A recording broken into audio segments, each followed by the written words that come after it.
SportsCast with Jeremy Buckelew is proud to announce we are now officially powered by TEC. If their fiber optic internet service can handle everything we throw at it here in the studio, from videos to calls and live streams, you better believe they can handle your home or business too. If speed, stability, and service is important to you, you can count on TEC.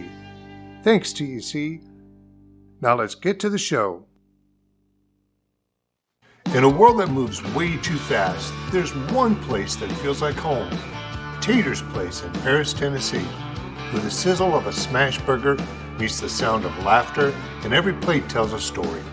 Bring the family, make memories, and taste the love in every bite. Live music, real people, and unforgettable food. That's Tater's Place, 3615 Highway 79 North. Find the flavor you've been missing at Tater's Place. Come and feel what you've been hungry for.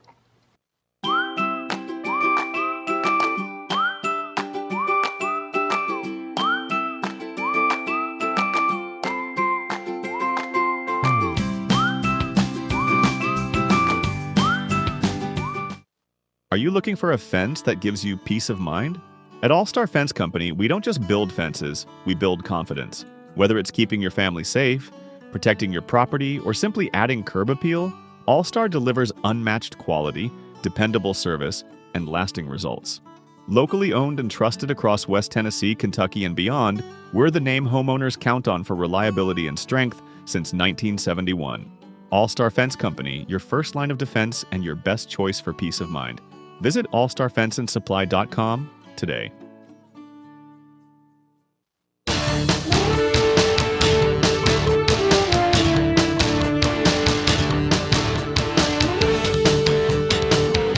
Hey, good evening and happy Sunday to you. Welcome to another episode of SportsCast Live. I'm your host, Jeremy Buckelew. Glad to have you with us this evening. Got a really good show lined up for you. I've been looking forward to it for a while, and I think a lot of you have too, because you've been asking me about it. And so we've got Amanda Ellis, who is from Paris originally, but now works in NASCAR and lives in Mooresville, North Carolina. And she's going to tell us about the PR side of everything that goes on with NASCAR. She is the senior director of racing communications, and so she's going to be in the studio with us. Glad to have her in town, and took some time out of her schedule just to stop by and tell us a little bit about what she does. Do want to say thank you, as always, to our sponsors as we get going this week. Want to say thanks to Tater's out on the Lake Highway. Say it all the time, but it's a great place to go eat. Get you a smash burger, some pickles, some cheese curd bites, whatever it is you like. They've got it out on Highway 79 going towards the lake right before you get out of town. Also, don't forget about the bike shop. If you have a motorcycle, need some work, you can take it out there, get some work done on it, grab you a bite to eat, and it's always great food, great fun, and a great atmosphere out at Tater's on the Lake Highway. We appreciate their sponsorship. I want to say thank you to TEC for the high-speed fiber optic internet that they provide for the studio. I want to say thank you to the Peddler Advantage as well. You can see our broadcast every week in the Peddler, along with all the other ads still in circulation all over the area. But myparistv.com, you can keep up with what's going on that channel each and every week in the Peddler Advantage. And if you have something you want put in there, just give them a call and they'll get you taken care of as well. And also thanks to All Star Fence Company, Jeff Archie and the guys. Anything you need fencing related, they can take care of it and they can help you with it. And we appreciate their sponsorship of the show each and every week. As I said, I got Amanda Ellis coming in from NASCAR on the show today, but real quick, we're going to do the Buckelew breakdown and talk about the big win by the Henry County Patriots Friday night as the Overton Wolverines came in for first round of playoff action at Patriot Stadium. And here's Buckelew's breakdown.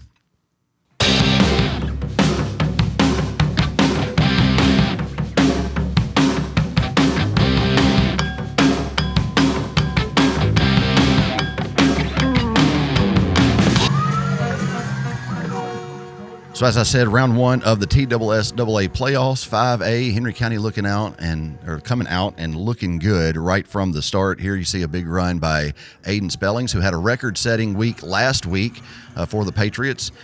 Didn't need that from Aiden this week, and so only played about a half. But there, see, you got things going. It's camo night in the student section, and that was a fitting theme because Henry County was on the hunt all night long. Here you see Diesel Ward with the first of 2 touchdown runs that Diesel had as he just casually strolls into the end zone. That's how the offense went all night for Henry County. Here's how the defense went. Just nowhere for the Wolverines to go all night long. As soon as they tried to do anything, Henry County's defense was all over them, just swarming to the football and knocking them backwards most of the night. Here is Diesel's second touchdown run of the night, and you got to love it. He had all this open space, but Diesel's always looking for somebody to hit and just runs over the poor kid there to make it touchdown number 2. Good pass here from Spellings to Danny Tormey, going up and getting it and coming down, and that led to another touchdown run for the Patriots. This time, though, it was not Diesel Ward, it was Logan Rick getting into the end zone for his first touchdown of the night. And we've got another one for him coming just a little bit later. Always talk about Ja'Kai Beard and how exciting he is. There's a punt return from Ja'Kai that he was able to return past the 20.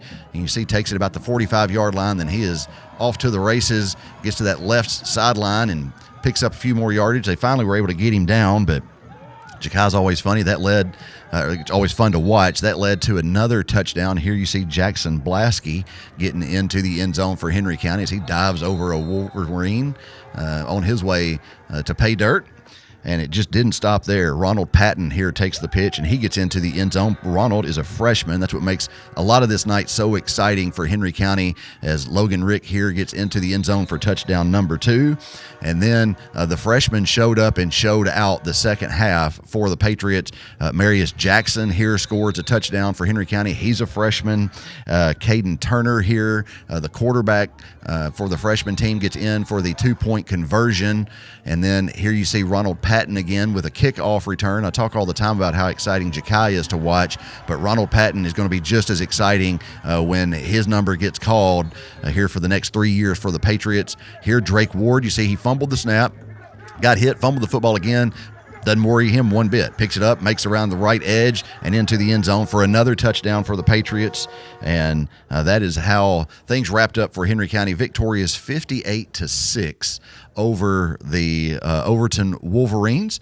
And Henry County will host round 2 next week as Nolensville comes to Patriot Stadium. Listen, Coach Summers is not with us this week.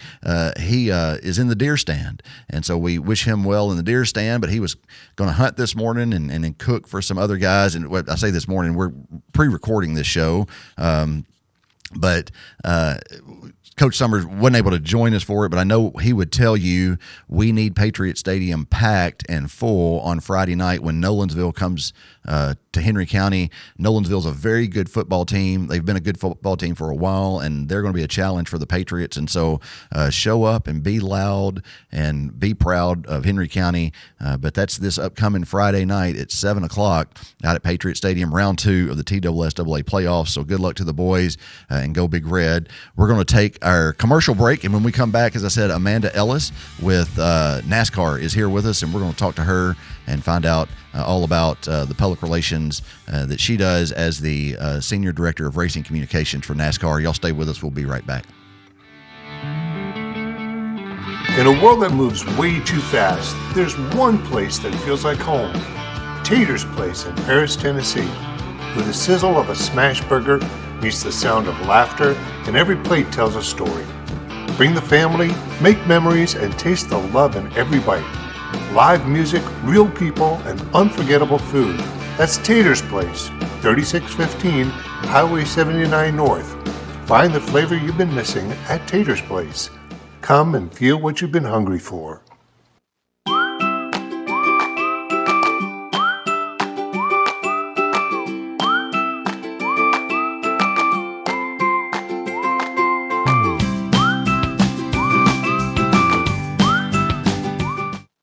Are you looking for a fence that gives you peace of mind? At All Star Fence Company, we don't just build fences, we build confidence. Whether it's keeping your family safe, protecting your property, or simply adding curb appeal, All-Star delivers unmatched quality, dependable service, and lasting results. Locally owned and trusted across West Tennessee, Kentucky, and beyond, we're the name homeowners count on for reliability and strength since 1971. All-Star Fence Company, your first line of defense and your best choice for peace of mind. Visit allstarfenceandsupply.com today. Back here on SportsCast with Jeremy Buckelew. Want to remind you about next week's show. We have the Henry County Patriots boys basketball coach Wes Miller coming on to talk about. We had Coach Kurt on last week to talk about the Lady Patriots. Got Coach Miller coming on next week to talk about his Patriot squad, another young group that's been playing together for a long time and is going to be really, really exciting to watch this season. And so join us next Sunday night here at 7:30 in the studio live, and we will have Coach Wes Miller, head coach for the Henry County Patriots basketball. I think Sam McDaniel will probably join me for that show as well, and hear all about his program and the season that's about to get started here in 2 weeks. And so that's this next Sunday night at 7:30 right here on SportsCast with Jeremy Buckelew. Mike Weatherford's show this week is a really good one. I'm looking forward to Dr. Kent Hovind will be on Tuesday night with Mike live through Zoom, I think is how he's going to be on the show. But regardless, talking about the Earth's real age and whether or not science got it wrong. You know, is the universe billions of years old, as science says, or is it several thousand years old according to the Bible? You can hear Dr. Kent Hovind. He is a creation scientist, and he will be talking with Mike on the Mike Weatherford Show this Tuesday night, November 11th at 7 o'clock on Mike's Facebook channel for the Mike Weatherford Show. Don't want to miss that one. It's going to be a great show, and looking forward to it to hear what Dr. Kent Hovind has to say.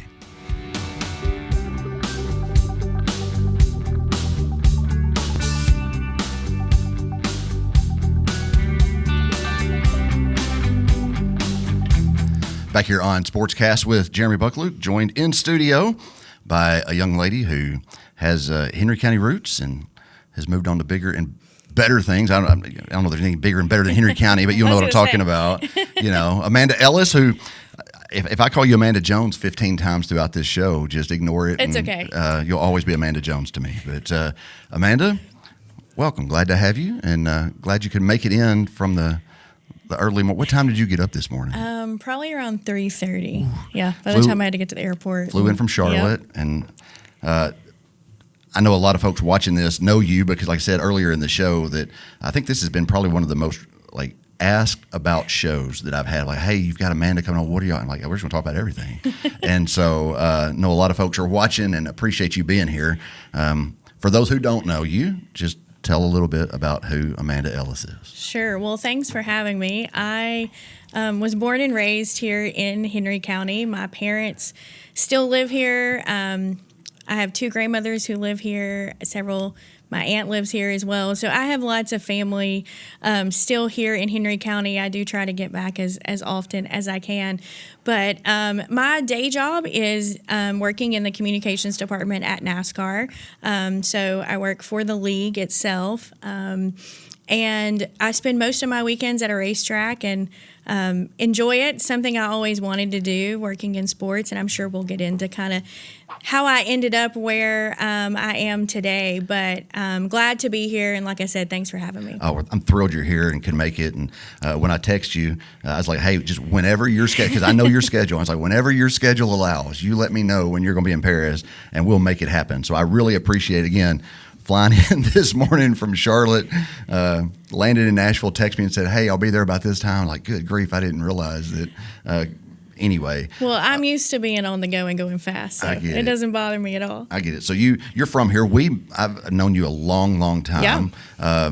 Going to talk about that just a second because I tell everybody that your mom and dad were instrumental in making me the person I am today. Now, they may watch this and be like, Jeremy, stop telling people that because I don't want people associating me with you. But when I was young, looking for a church home and whatnot, we found West Paris. Yep. And your mom and dad were the youth directors there at West Paris. And I'm like, other than my mom and my grandparents who shaped me spiritually into the man that I am, I don't think there's been a bigger influence on my life than Sue Jones.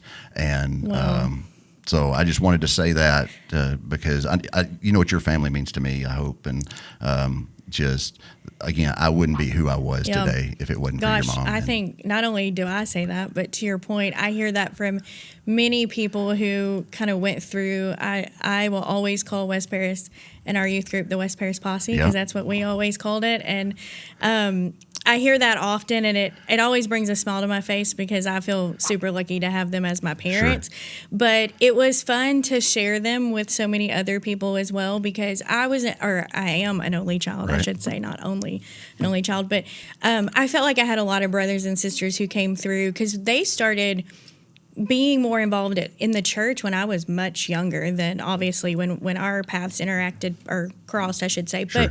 But so yeah, it's really sweet of you to say that, but I feel the same way. So she's working. It's like these teenagers are too much. Yeah. She's worked with the little kids now, right? Yeah. I see pictures on Facebook every now and then. She works with the much smaller kids now, and I think we did her in. I think after all those years of working with us, she's like, I can't do that. I can't do it anymore. Well, another reason that I bring that up is because I tell everybody that if I ever have a conversation with them about, and your name comes up, you are my poster child for never letting anybody tell you can't do what you want to do. Because I remember those days back growing up. Even back then, you were always been a big NASCAR fan. And you used to tell us then, when I grow up, I'm going to work in NASCAR. And sometimes we're like, okay, Amanda, we'll get it. Yeah, sure you will. Sure you will. And here you are today. Well, I think growing up in a small town had a lot to do with that because I feel like often there are kind of like two groups of people. There's the people who love it here and want to stay here forever, and they have plans to stay here forever. Like that's their dream, maybe buy a piece of land, build a house. They want to work here, raise their family here because Henry County is a phenomenal place to raise kids. And then I think there's a group of us that kind of wanted to get out. And though I have the fondest memories of Henry County, I've always had the belief I can come back at any time. But I truly just had this itch to get out of town. And I was kind of bit by the NASCAR bug at what would have been kind of that prime NASCAR growth moment when, it was on every street corner I feel like you went to. It was on the cereal boxes. It was, Coca-Cola stands, whatever it was. I mean, you kind of knew NASCAR was a thing. And I just decided that, I knew I kind of wanted to work in sports or something that was fast-paced and didn't really have a normal 9-to-5 day-to-day, and sports felt like a good fit for me. I'd always enjoyed sports. But then when I was exposed to NASCAR, I truly was, I joke, bit by the bug, but that's what it felt like. And it was just a place that I really wanted to try to work in if I could. And I don't even know if that age I really intended to work in it long term to the point that I have today. Sure. I mean, I would, love to retire at NASCAR someday. I don't know if that would actually happen, but I enjoy my role and my job that much. But I will say that I think a big part of the push was living in a small town where you didn't have everything here. You could dream of this big city. And I think for me, that kind of itch of dreaming that there was something more out there is what pushed me to truly give it a try. Sure. Because I knew, like I said, I knew I could come back. It wasn't ever a fear of if I failed, I couldn't walk back into Henry County at all. I mean, I've always felt like coming home would always be an option. I have a buddy that lives in Dixon, and when we moved from Dixon back to Paris, we grew up here, then me and Whitney moved to Dixon for a little while and had a couple kids. And we came to see you there with Kenna, I think, was born. Yeah, that's right. Yeah. And so, and then moved back, and I had a buddy tell me who was, when I told him, man, I can't believe we're leaving Dixon and going back to Paris. He's like, well, the same road that brought you to Dixon, and takes you back to Paris will bring you back to Dixon if you Yeah. ever want. And so, Yeah. and so you got started really back in high school, Yeah. like is when you Yeah. started doing some work. And So I had the opportunity, and I think several people who had Miss Boyd back in the day for journalism was like, I loved her class. Like it was one of those classes that, and I felt very lucky when we went through Henry County. I feel like we had some of the best teachers probably available at the time because they were fun and they really made learning, I think, attractive Sure. at the time. And I had Miss Boyd for journalism, and I loved her class. And she was a teacher that really spent time with her students, but also cultivated what they loved. And, she was also very, as a teacher, helping me learn, how to write or how to frame stories or how to, tell the reader what you might be trying to convey. And though I really didn't have an itch at that time to be a journalist, I knew that I needed those skills Sure. to be able to continue in any form of, public relations or media that you might look toward, in a job. So I feel like that was a big part of kind of me having this want to continue to explore it. And then, so I did a lot of, like, if I could write for the newspaper, I did. I tried to stay a little bit more like, okay, what do I need? If this is really what I want to do, what's the path that I need to take? And ultimately went to college at Union University and, really kind of did the college thing for several years. And my senior year in college, I needed an internship. And you could do an internship locally. You could also they were open to you going out and exploring what your internships were. And at that time, I had been to a race or two with my dad. And I had also tried to start networking because you would read that a lot in like magazine articles or because, I think back, or I should say think forward to today, like I feel like kids have the opportunity to hear from people and what they do and it's so much more real time. When we were, I joke, old back in the day.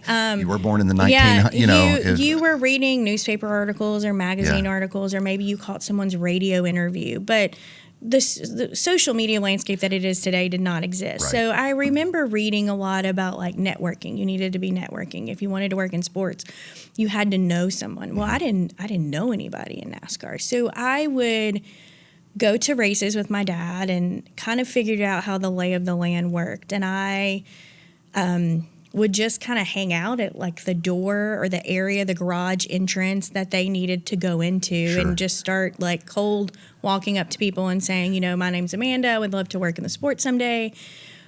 How do I get in? Like, how do I get in the door? And there were so many people who were willing to answer my questions. And a few of them I still work with today, which is really fun.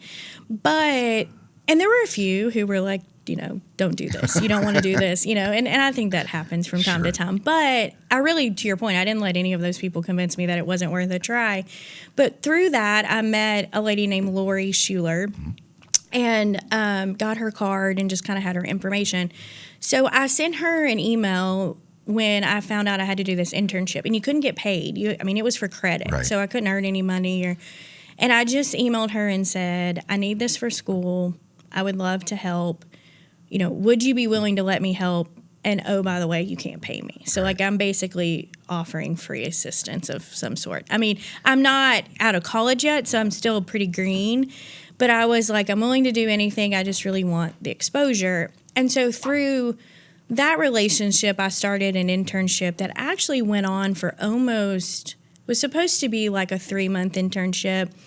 And then it grew to more of a 6-month internship. And then I ended up staying on with them until I graduated. But the thing that I think is really important about that internship, and to your point, like my parents and their influence, is when I went to do that internship, it was going to overlap with some schoolwork at college. Sure. And I went to my professor at the time and said, I'm probably going to miss a class or two. Like, is there a way I can make up the work? And she was very blunt and said, if you miss X amount of classes, like, you could potentially fail the class. Like, Right. it was very much black and white. They didn't care if you were going to like an internship or school. It was like you're missing their class. And so I really had a decision to make on if I was going to continue after the kind of summer months had passed. And my parents were just like, you know what, I think we just do it. Yeah. And if we realize at a crossroads we need to make a different decision, we will. Sure. But we're just going to take that chance that it will work out. And honestly, my parents were really great at always having this mindset that though school was important and your schooling was really important to, especially in college, like you have an investment, so you want to make sure you're doing your part. But they were also smart about that there was this like whole life that I would have jobs that, Right. Wasn't just in those 4 years of school. So I essentially took a chance in the craziest God way ever. Every class I needed to miss, my teacher missed. Nice. Whether it was for a conference or like something occurred Just in her something own happened, family. I don't think I ever ended up missing a class. And if I did, it was maybe one. But the fear of this, reality that I could fail the class never came true because every time I needed to miss, she had to miss too. Right. And so it worked out. But that internship is what led me to my first job. And which once I was able to get my foot in the door from that end, I think it was really like up to me, at Sure. that point to be like, okay, how long do you want to do this? You got to prove yourself. But really, the combination of this internship that I was able to get and really worked for free for many months. And they paid for my travel. And they gave me a great experience. I want to make sure I mention that. Like, they gave me kind of that true NASCAR immersion experience. Sure. But ultimately, being willing to kind of take some chances and maybe, take a chance on an internship that I didn't get paid for, take a chance on a school situation that could have probably turned a little tough if it had went that way, right. That, all of this was the bigger picture and it was worth the risk of that. Sure. And, it's funny because you're the second person who has sat in that chair and said that to do that, to get where you want to be, you just got to go up and you got to knock on doors and you got to be comfortable talking to people. You got to be comfortable with rejection sometimes, people saying, no, we're not interested or whatever. But Dr. Josh Greer said the same thing. That's how he gets his students and how he built those relationships to get them into Super Bowls and Final Fours. And so you got to be willing to take a chance on yourself. Yeah, and I've never had a problem with talking. Yeah. You've known me long enough to know that. But so to your point, like being afraid to talk to people was thankfully something I never really struggled with. Yeah. Being rejected, though, that's a different level of like, kind of finding a comfort zone. Right.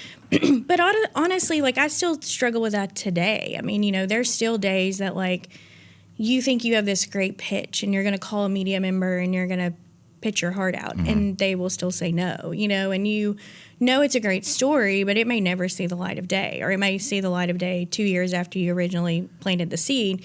So I really think getting comfortable with rejection is a great skill to have, right. Because you can't, I don't want to sugarcoat it because it's not easy, but I think if you can get comfortable with knowing that people are going to give you some yeses, but the reality is with yeses often come no's, then you have an opportunity to really, push yourself toward whatever your goal would be, whether that's sports or some other form of career. Sure.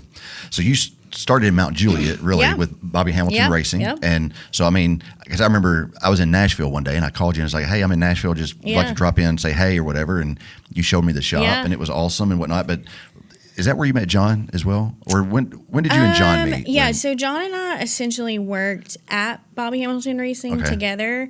Our paths crossed more toward the end of Bobby Hamilton Racing's so we ended up moving from Mount Juliet. Eventually, the race shop was sold, the team was sold, because Bobby, as you know, he ended up getting cancer and passing away. So we made a move to Charlotte, or towards North Carolina at the time, actually. And that's when our paths crossed more, was then. Like, he'd worked at Bobby Hamilton Racing for some time, and then we kind of, found each other more toward the end of that. Yeah. Okay. And so now I know when I invited you on, I was hoping that he could be on with you just to talk. We'll still have to get him on. Well, at some point. you know, I know y'all are very busy, but John is a car chief for Brad Keselowski and over the wall pit crew, or he was at one point. He was like early in his career. Okay, but now he's worked his way up that he didn't have to jump over that wall. Yeah, he didn't anymore. have. Thankfully, I don't know if we could handle both. Yeah, but so he works for Roush Fenway Keselowski Racing as their car chief, and you know, it's funny because I was just sitting here thinking that. I remember, like, you're talking about working your way up, and, you know, of course, like I said, you work for NASCAR now. We're going to get in here in a minute about your job and everything that comes with that and what you actually, like, your day-to-day. But I remember there were two moments when I was like, man, Amanda's made it. The first one was when you were working with Martin Truex Jr., his PR, the year that he qualified to sit on the pole at the Daytona 500. He was walking down pit road and the camera panned out and there you were. And I remember my dad used to text me like every Sunday. He's like, just saw Amanda on TV. And I'm like, well, Dad, she's going to be on TV every Sunday probably because, you know, she's there. She's out of the camera shot, but I've been known to get those texts myself when somebody, we actually have a kind of a running joke with our team. Like if you're caught on TV, like, it's like, you know, not that you have to pay a penalty, but it's like a big joke. Like, oh, you were enjoying your TV time today. Yeah, you that's know? funny. But I remember seeing you. I was like, she made it. There she is right there with Martin Truex Jr. walking down the Daytona 500 or the Daytona Speedway pit road after qualifying to sit on the pole. But then the other one was, I think maybe the last time I saw you, as a matter of fact, was the Mac Powell concert at Crider Performing Arts Center. Yeah. And you were talking about something, and I just like, that's the most Amanda thing ever. But you were like, like Dale Jr. is having something in his house that I have to go to. And I'm like, you have to? What do you mean? Like, I would walk from here to Mooresville, North Carolina to go to Dale Jr.'s house for anything. And you're like, I got to go to Dale Jr.'s this week. It's probably a charity event or a podcast or something like that. Yeah. Well, if you ever come to North Carolina, I can take you up to Dale's shop and show you around. Yes. I'm there. You definitely have to do that. Yeah. So, but, you know, like, again, when I saw that, when I heard that, I was like, man, Amanda, she made it and is what she loves to do because you just always loved it. Even growing up, you could tell it was just a passion that you had. And so anyway, you work your way up and now you are the, I don't want to get your title wrong, you're the Senior Director for Racing Communications for NASCAR. Yeah. What does that mean? Well, the beauty of it is it's not the same day to day, which I appreciate. Yeah. I think it's one way that you can stay in this sport kind of for the longevity that some people do is because no 2 days are the same.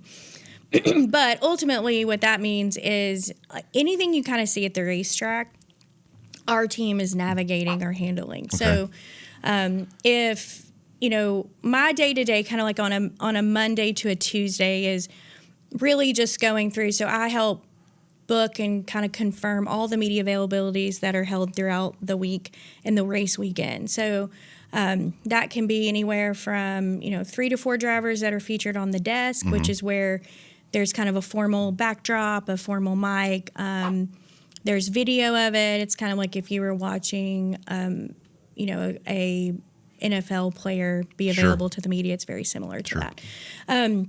And then we also have drivers available week to week via Zoom so that our media can get some midweek content. Sometimes we have them available in person during the week. And then ultimately, obviously, once we roll into the race weekend, it's a little more structured. But the scheduling of all of that is something that falls under my kind of to-dos. And then I also help navigate our penalty reports that come out every week. So some weeks those are more challenging than others, especially if you're releasing a penalty that's a little controversial or one that people have a lot of feelings about. So like Tuesdays are really penalty days, to be honest. Most of my day-to-day is based on if we have penalties or not. If we don't have penalties, then it's more of a general work day. But that's a big part of what we do. We also navigate kind of anything that comes out of the race weekend. From a driver did something that they shouldn't do, or you're looking at something they did to see if it deserves a penalty. Or a team, had a tire come loose during the race, simple things like that too. So it's a variety of things that can kind of go from like a Monday to a Tuesday. And then Wednesdays into Thursdays, we're really shifting, kind of getting ready to go into the next race weekend. Right. And, it includes everything from, answering questions from our media that they have week to week, having conversations with them. Like, are there things we can do to help? Do you need help with interviews? Is there something coming out of that race weekend that we need to help provide additional context to? Mm-hmm. And then we're also working ahead. A lot of, by the time you get to later in the week, you're probably working 2 or 3 weeks ahead on, same thing, media availabilities, pitches to media, introducing yourself to media. We're constantly trying to get new media to come to races. So you're kind of managing relationships with your current media while also trying to cultivate, new media relationships as well. And some of those practices are still very much what I feel like they were when we started. It's being on the phone with people and checking in. And thankfully now we have text messages and things that make it a little bit easier. And then also, a big part of it, like I mentioned, is just managing what comes out of a race weekend, which is hard to predict. So, we really don't know most of the time what our week will look like until Sunday evening. Because then after a race weekend, we can sit down and say, okay, these are the 3 things that are probably going to be hot topics this week. These are the things that we might need additional messaging around or additional answers around, or you've had a great victory by a young driver, mm-hmm. and you need to build some storylines around that. You're going to hit the ground running doing that. So it really varies week to week what it looks like. But like I said, that's one thing I love about the job is I've never really felt this, you hear people reference a midlife crisis when I don't really know that I'm midlife, but you have people reference that and they're like, well, I've been in the same job, or, I don't really have that, I don't feel like, or have not encountered that yet. Yeah. Because so much of what we do is dependent on truly what happens at the racetrack. Yeah, so you never know from week to week what the next... And trust me, some weeks are better than others, I won't lie. But ultimately, it does keep it fresh, and it keeps you on your toes, and that's fun too. I mean, I think even though we've navigated some, harder times in the past, it's one of those things where you look back and you're like, okay, we made it through it, we did it, as well as we could, and we're pretty comfortable with where we landed. All of that, you've got a podcast you also do every week, right? Called Hauler Talk. You can find it on all podcast platforms. Got the graphic for it there that you can hear, Amanda, and that I know y'all talk about the penalty reports and that kind of stuff, and kind of give here's why this happened. And so we started the podcast earlier this year. I have the opportunity to host it with my boss, who's Mike Ford, and then a longtime journalist named Nate Ryan, which if you've been a longtime NASCAR fan, I promise you've read Nate Ryan's work. He's been around for many, many years and has worked for a lot of different places, including the USA Today. He does work for the AP, NBC Sports, also works a little bit for NASCAR.com as well. But we have the chance that we got to a point where we felt like we needed a platform to provide additional context. Mm-hmm. But that context didn't always feel like it fit just in an email or just in a text chain or even a formal article. It was more of conversation. We need to be able to take fans and to an extent media into a deeper dive into why something occurred. Kind of be able to talk out the reason and the rationale behind here's what happened and here's why it happened, rather than just a media release. The number 5 car was penalized this week. Right, because to your point, that's when you release it, that's what it is. Right. It's words on paper that I would say most of the industry understands because they work in it every day. But if you're a race fan, you're probably like, what does this even mean? Because it's, sometimes there's numbers and there's, short form kind of words that, relate to something in the rule book, and it's not always easy to understand. So our goal was to provide that platform to do so.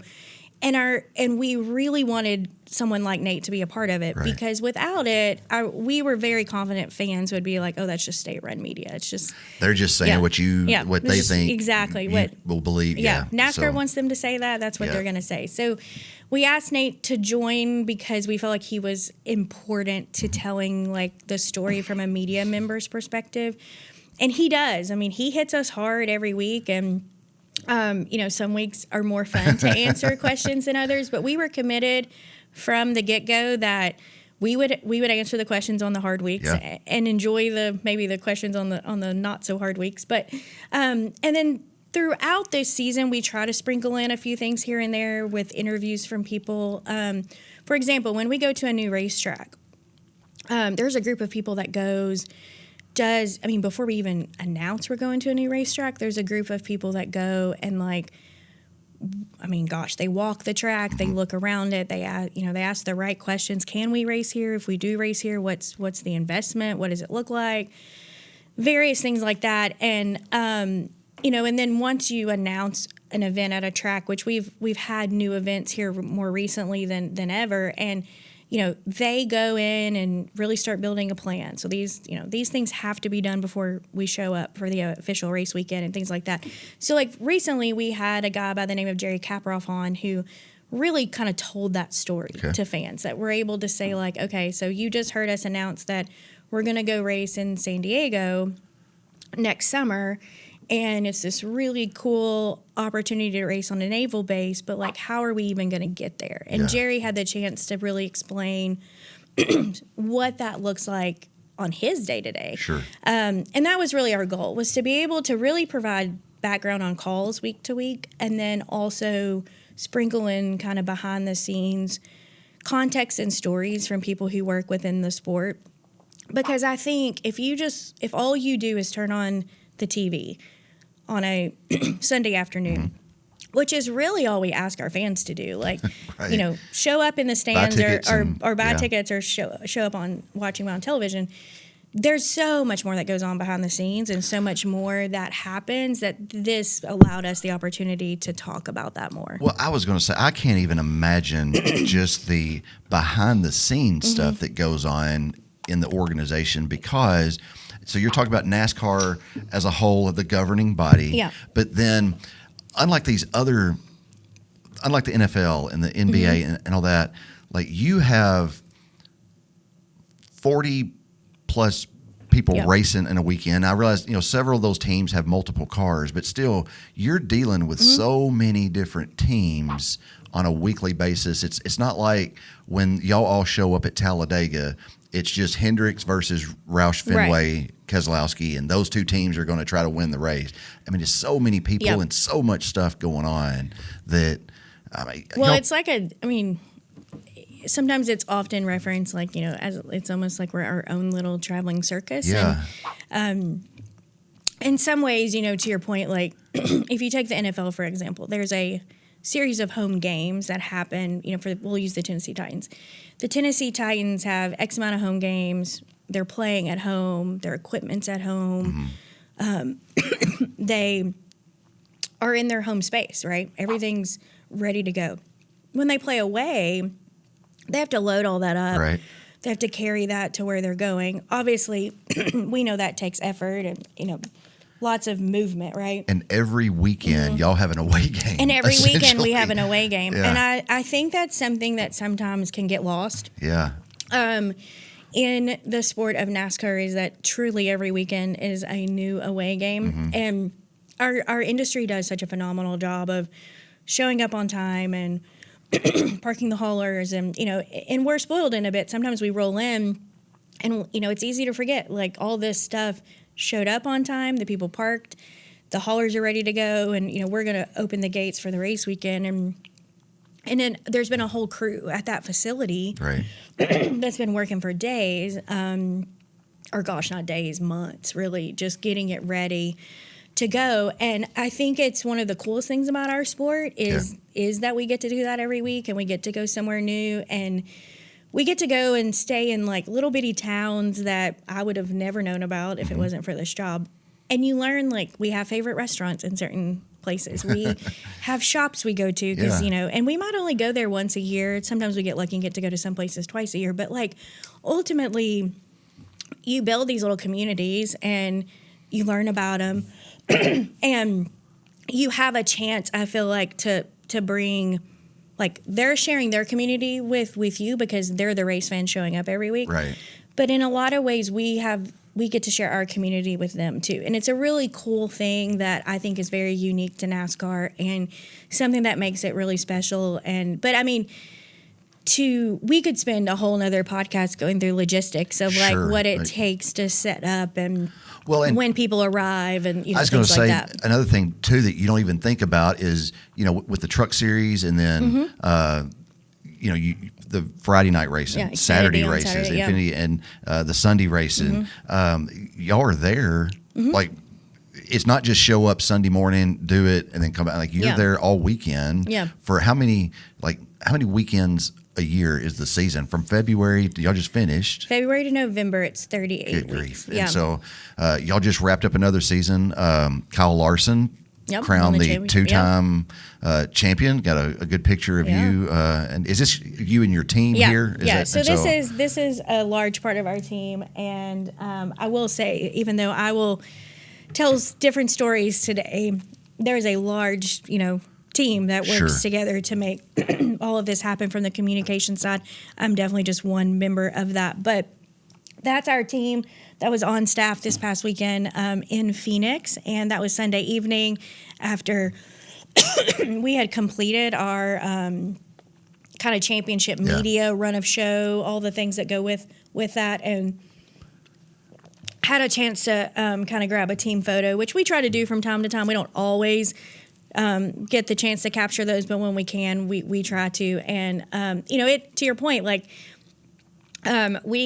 Phoenix was actually just this past weekend, and we showed up on Thursday. There was a media day with the Championship 4 drivers from all 3 national series.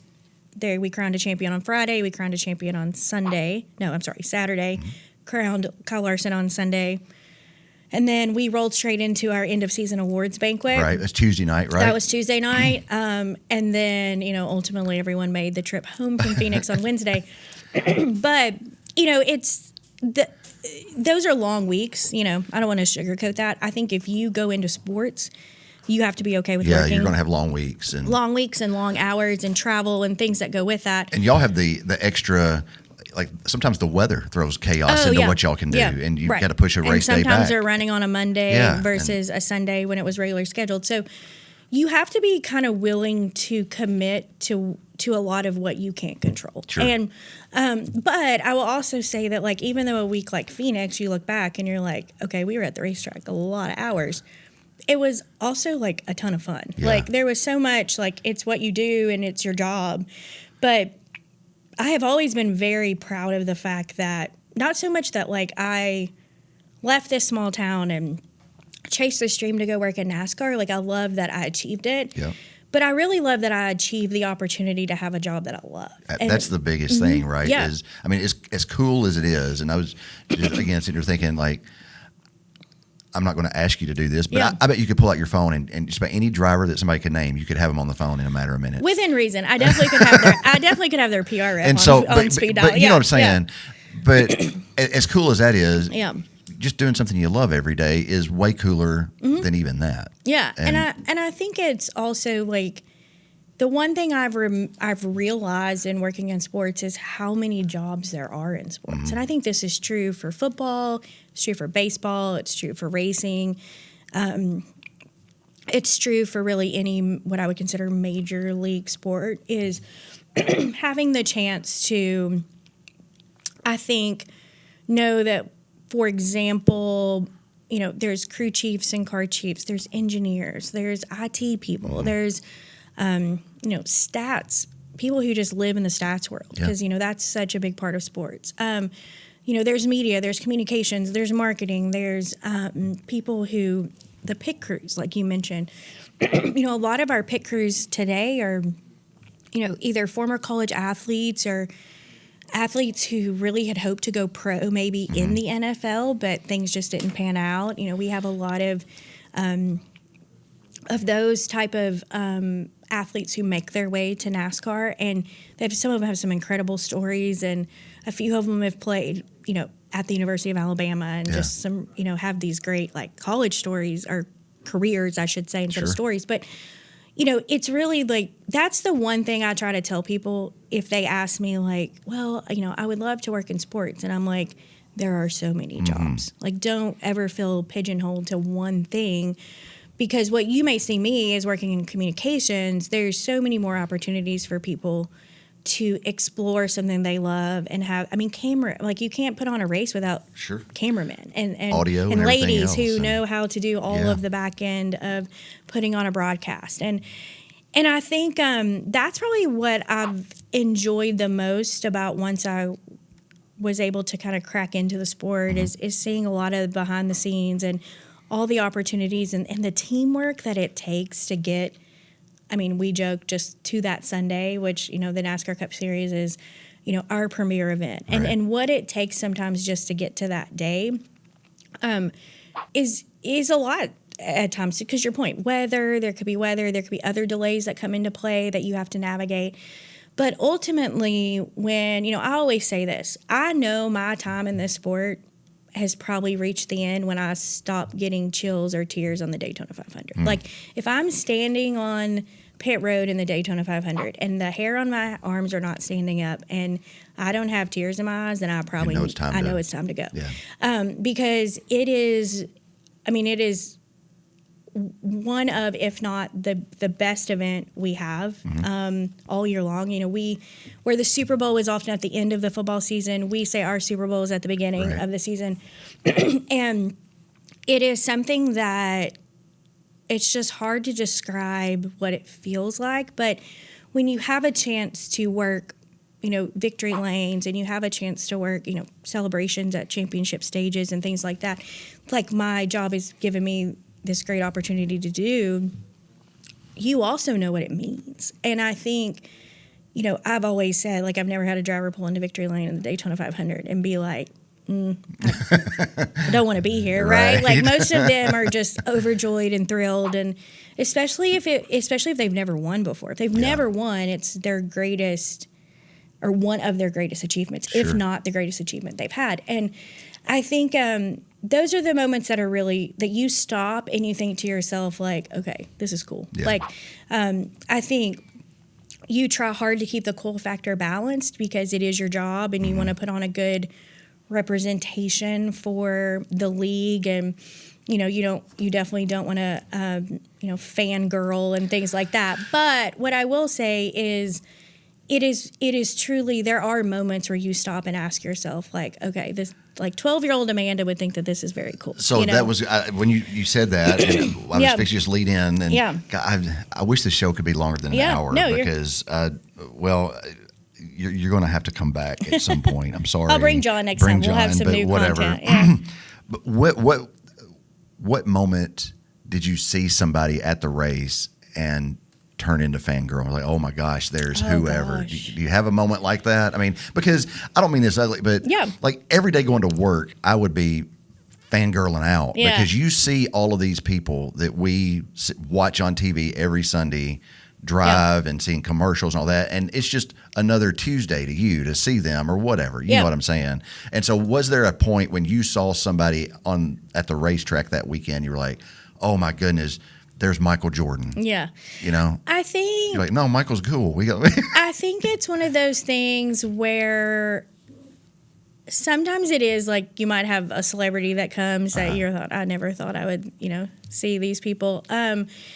Like I remember one race we had Adam Sandler, and I know that sounds probably like not what people were thinking. But like we had Adam Sandler, and I just remember being like, that's just really cool. Like I've watched movies with him. He talks exactly like you would expect him to talk. So like sometimes you'll get like celebrities that come in that, you just think to yourself, like, I never really thought I'd be in the same room as that person. I don't know that, I think it's one of those things where once you get into it, I think this is true for a lot of like athletes in general, like you do realize they're normal people. Sure. Gosh, they have feelings just like we do. Mm-hmm. They, get frustrated. They, the old joke is they put, jeans and pants on the same way we all do, but they're still very much celebrities. And I think when you are with them and you see how other people react to them, I think that's when you're reminded what this really means to people. And I have watched, everything from like grown adults burst into tears to, kids almost hurt themselves trying to get to a driver. So like those experiences are really fun. I will say one of the moments for me where I was like, okay, this is cool, is I had the chance to go to ESPN a couple times and had the chance to do they're called car washes, which are not really like washing your car. Right. They're like media car washes, but that's what we reference them as, is like we took a driver to do a car wash at ESPN and in Connecticut. And you got a chance to kind of go through their all their shows. And their shows lineups look very different today. This was kind of back what I still consider like the glory days of Sports Center, and when they were kind of on 24/7, right? Like it was all from that kind of room there at the ESPN, complex. Sure. But I remember the first time I went there. I mean, I grew up watching Sports Center almost every morning, like watching sports highlights, and so to be able to have the opportunity to walk into that room was really cool. I think. It was neat to see like how they put on the big show, and you saw a lot of the anchors that you were, used to seeing on TV. So that was a really cool moment where I was like, okay, I'm glad I have the job I do today. But, I had the chance to be in Martinsville when I think it was like Jeff Gordon won his last race that actually advanced him into going to the championship event at that time.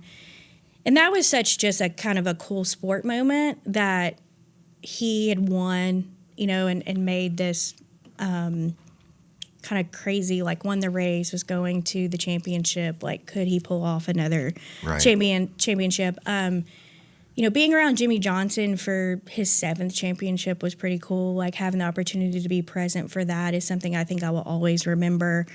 And then I had the chance to be in victory lane for Dale Jr.'s final Daytona 500 victory. And you just saw how much it means to all of them. And, those are all different scenarios. And gosh, we've had so many since then. Those are just names that I know people probably know. But, there's, just this past weekend with Larson, like Larson won his 2nd championship.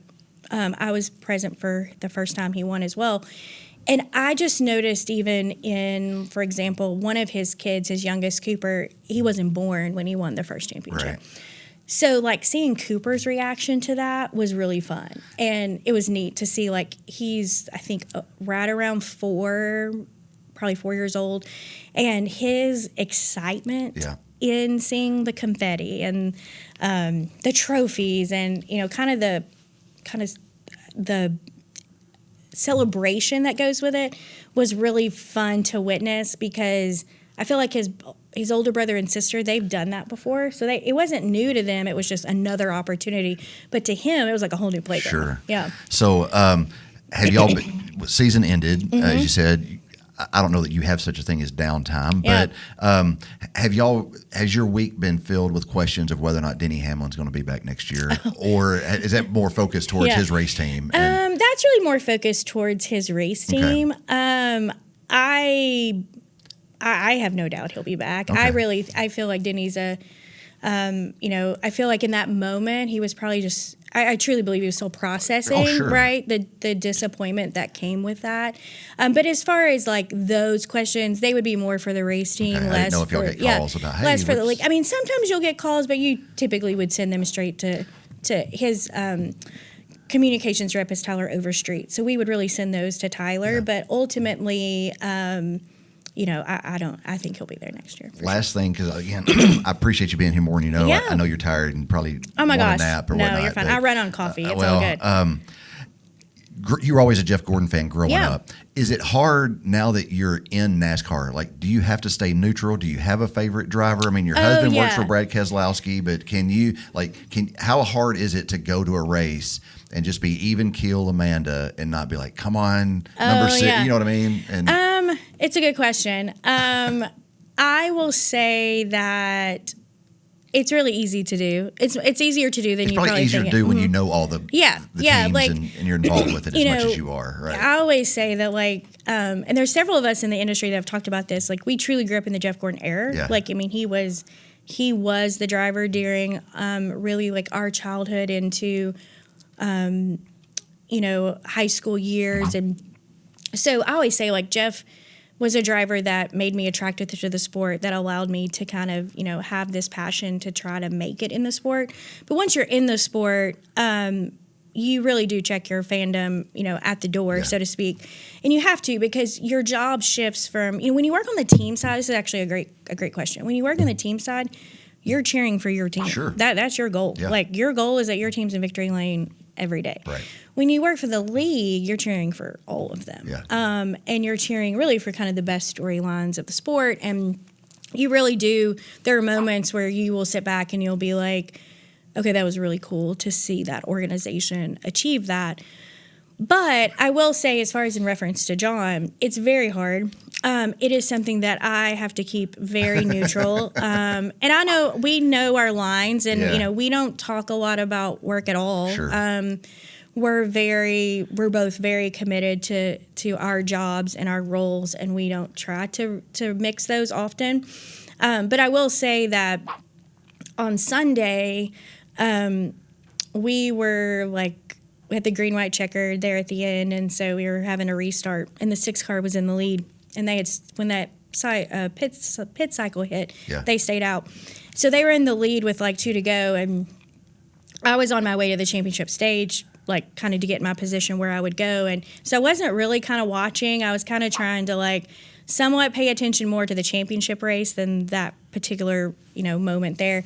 But I was aware of what, could happen. And when I turned, after the race was over, I kind of turned the corner to walk toward the championship stage. And I looked up, and 4 of my teammates were in John's pit box. Like, they had watched the whole last 2 laps, kind of in the backside of his pit box area. And I started laughing because I was like, well, I didn't feel comfortable standing there, but they were fine with it. They were filling the gap. But yeah, it is tough. There's good days and bad days with it. I won't lie. We've had some hard conversations at times especially when he doesn't agree with the penalty they've received. I tend to take a little bit of that heat, but also, you do want to keep that separate, and you do want to recognize that, like, yes, we are married, but we are comfortable with that reality, and we're comfortable with that requires us to do.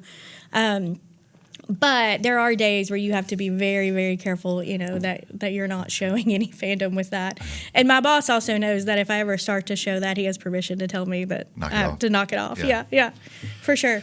Well, I appreciate you being here more than you know. Yeah, absolutely. And, just very proud of you, and again, just the prime example of putting your mind to something and knowing what you want to do and going and achieving that dream. Yeah. You said you're getting to live it every day, and I know your mom and dad are proud of you. I know your grandparents are proud of you, but all of Henry County should be proud of you as well, because you're an ambassador for the area, and I just want to say that love you, and I'm proud of you, and keep doing what you're doing. So, well, thank you for saying that. I do want to say that if there's anyone who happens to listen and they have an interest in sports, I mean, by all means, you can find me on Facebook, or you definitely can find my parents. Like I said, they're still here.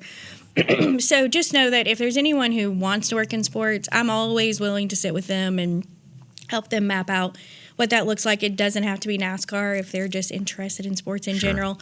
I'm always happy to spend the time to help them know kind of how to knock down those doors. And gosh, I that's what I love about social media today is I feel like kids who are or young adults who are in college have such a chance to build a brand for themselves before they even go into the job market now. And I think that's a really cool thing. So if anybody has any questions or they want to connect, I'm always open to doing so. Appreciate it. Enjoy your downtime. February will be here before you know it. 100 days. Daytona 500 is right at 100 days away. Here we go. All right. So thanks, Amanda. Appreciate it. I do want to say thank you for tuning in this week. Hope you enjoyed the show. As I said, it's going to be a great one, and it lived up to the hype. And so I want to again, thanks, Amanda, for stopping by. Don't forget, next week we will have head coach Wes Miller on to talk about the Henry County Patriot basketball season that's coming up.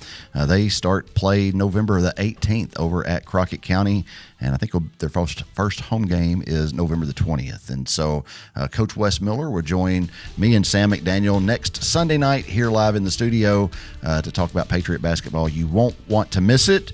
Until then, again, thank you to our sponsors. Thanks to Taters, All-Star Fence, The Peddler, TEC, Patriot Plumbing, Shelter Insurance, Eaton Construction, and Tennessee Real Estate. Want to say thanks to Mike Weatherford for getting to use the studio every week, to Kevin Keel and Scott Norwood in the back for the video production side of things. We appreciate them very much. As always, we'll see you next Sunday. Take care of yourself and each other. Y'all have a good week.